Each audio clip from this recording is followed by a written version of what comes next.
Pendaftaran Bacalek untuk pemilihan legislatif 2024 telah resmi dibuka oleh Komisi Pemilihan Umum Provinsi NTB pada 1 Mei hingga 14 Mei mendatang. Pada pantauan Tribun Lombok di hari pertama pendaftaran Bacalek sejak pagi hingga pukul 13 waktu Indonesia Tengah, kondisi kantor KPU NTB justru sepi dari para pendaftar Bacalek untuk Pileg 2024. Divisi Teknis Penyelenggara KPU NTB Zuriati menuturkan, di hari pertama hingga pukul 13 waktu Indonesia Tengah memang belum ada bacalek yang mendaftarkan diri. Informasi selengkapnya sudah ada Jimmy Sucipto yang akan menyampaikan. Jimmy, bagaimana pantauan pendaftaran caleg di kantor KPU NTB hari pertama dan hari ini? Silakan dengan laporan Anda.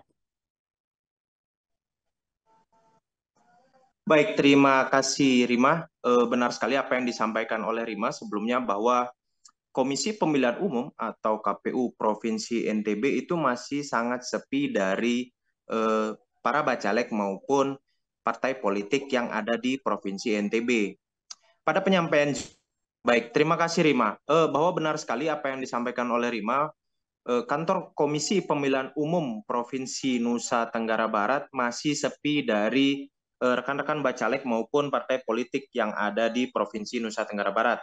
Pada penyampaian Zuriati bahwa hal ini dikarenakan adanya dinamika yang sedang terjadi di partai politik untuk menentukan bacalek mana yang akan disuguhkan untuk pemilihan legislatif tahun 2024. Di kesempatan yang sama, di hari Senin maupun Selasa, pada pantauan tribunlombok.com hanya ada satu dewan pimpinan daerah yang melakukan pendaftaran, yakni atas nama Mas Kahyangan. Mas Kahyangan yang merupakan salah satu tokoh wanita yang ada di Provinsi Nusa Tenggara Barat, itu mencalonkan diri sebagai Dewan Perwakilan Daerah atau DPD RI tahun 2024 mendatang.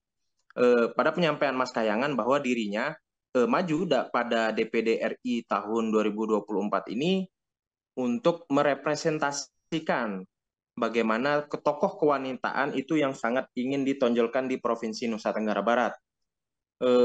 Pada penyampaian yang terpisah oleh Agus Hilman, yang dimana Agus Hilman itu adalah Ketua Divisi Sosialisasi Pendidikan Pemilih Parmas dan SDM KPU NTB, bahwa pihaknya baru memiliki satu janji kedatangan bacalek, yakni seorang putri yang berasal dari Lombok Timur dengan nama Saadatul Hidayat Putri. Saadatul Hidayat Putri juga sama dengan Mas Kahyangan yang nantinya akan mencalonkan diri sebagai DPD RI tahun 2024. Pada himbauan Agus Hilman dan juga Zuriati, pihaknya menginginkan para bacalek maupun partai politik untuk tidak terlalu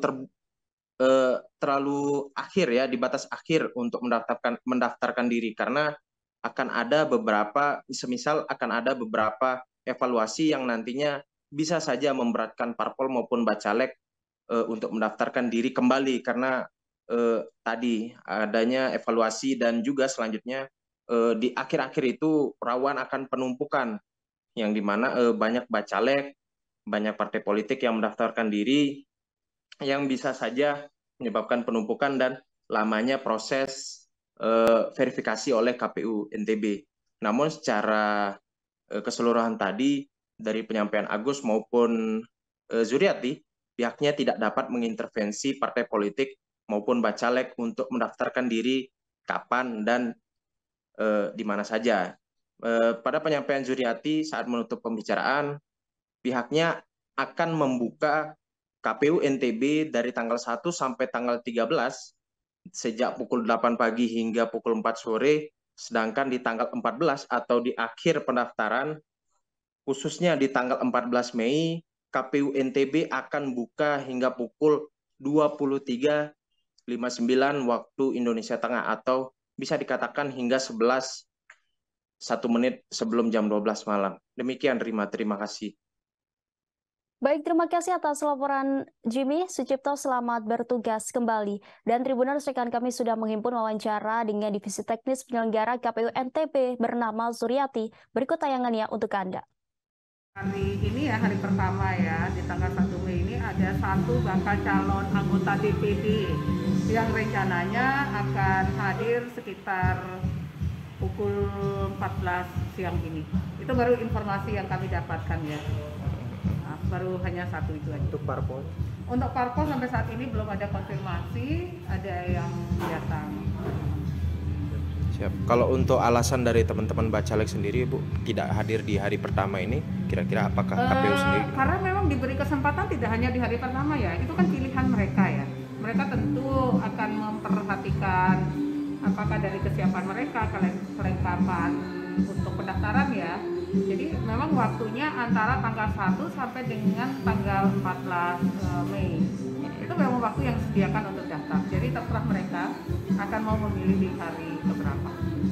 Kalau dari KPU sendiri, Bu, dari sejak pukul berapa bukanya dan hingga jam berapa nanti, Bu? Ya jelas pendaftaran itu sendiri akan dimulai pukul 8 sampai pukul 16. Ini untuk 13 hari ya. Hari pertama sampai hari ke-13. Jadi tanggal 1 Mei sampai tanggal 13 Mei itu akan dilaksanakan dari pukul 8 pagi sampai dengan pukul 4 sore, pukul 16. Dan pada hari terakhir nanti di tanggal 14 Mei itu dimulai dari pukul 8 pagi sampai dengan pukul 23.59. Oh, sampai jam 12 malam, Ibu ya? Iya, khususnya hari terakhir. Okay. Terima kasih sudah nonton. Jangan lupa like, subscribe, dan share ya.